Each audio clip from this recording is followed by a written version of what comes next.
Depression में इस्तेमाल होने वाली दवाइयाँ अमेरिका में कौन-कौन सी होती हैं और उनको किस मिक़दार में लेना चाहिए और कितना आपको शुरू में लेना चाहिए और हम कितनी ज़्यादा उसकी मैक्सिमम मिक़दार ले सकते हैं।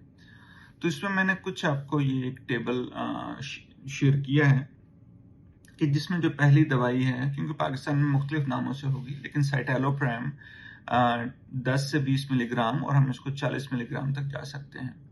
इसी तरह एसिटैलोप्रैम 5 से 10 मिलीग्राम और हम 20 मिलीग्राम तक जा सकते हैं। फ्लुऑक्सीटीन 5 से 20 मिलीग्राम और हम 80 मिलीग्राम तक जा सकते हैं।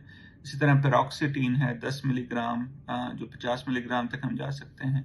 और सर्ट्रालीन है कि जो तकरीबन 25 मिलीग्राम से 200 मिलीग्राम तक जा सकते हैं।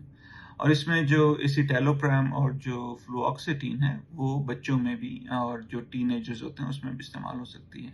इसके अलावा 2 और दवाइयाँ हैं कि एक हम उसको ब्यूप्रोपायोन बोलते हैं कि जिसकी मिक़दार 75 मिलीग्राम से लेकर तकरीबन 450 मिलीग्राम तक, 75 मिलीग्राम से लेकर 450 मिलीग्राम तक।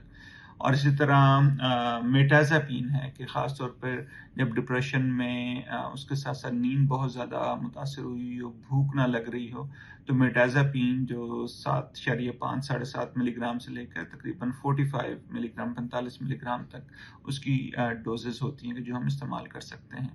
लेकिन सिर्फ़ बताने का मकसद यही है क्योंकि काफ़ी दफ़ा हमें मालूम ही नहीं होता कि दवाइयाँ कौन-कौन सी होती हैं। तो इसलिए जब भी आपको डिप्रेशन की अलामत हों तो फ़ौरन अपने जो साइकियाट्रिस्ट माहिर नफ्सियात हैं उनसे आप रुजू करें और इन दवाइयों के बारे में पूछें कौन सी दवाइयाँ इस्तेमाल होती हैं, उनकी क्या मिक़दार होती है, कितना आपने इस्तेमाल करना होता है, कितने देर के लिए आपने इस्तेमाल करना होता है, क्या उसके फ़ायदे होते हैं, क्या उसके नुकसानात होते हैं। और मैंने अपनी दूसरी वीडियोज़ में भी मतलब उसके नुकसानात, उसके फ़वाइद मैंने बताने की कोशिश की है। लेकिन इसमें सिर्फ़ मालूमात के लिए कि कौन-सी दवाइयाँ यहाँ अमेरिका में इस्तेमाल होती हैं। पाकिस्तान में डेफ़िनेटली इसके मुख्तलिफ़ नाम होंगे। तो इसलिए कभी भी ये डिप्रेशन है, एंग्ज़ायटी है, ये ऐसी बीमारियाँ हैं कि जिनका इलाज मुमकिन हो सकता है। सही दवाई से, सही तशख़ीस से, सही जो है दवाई का इस्तेमाल करने से इन अलामात में बहुत ज़्यादा कमी आ सकती है।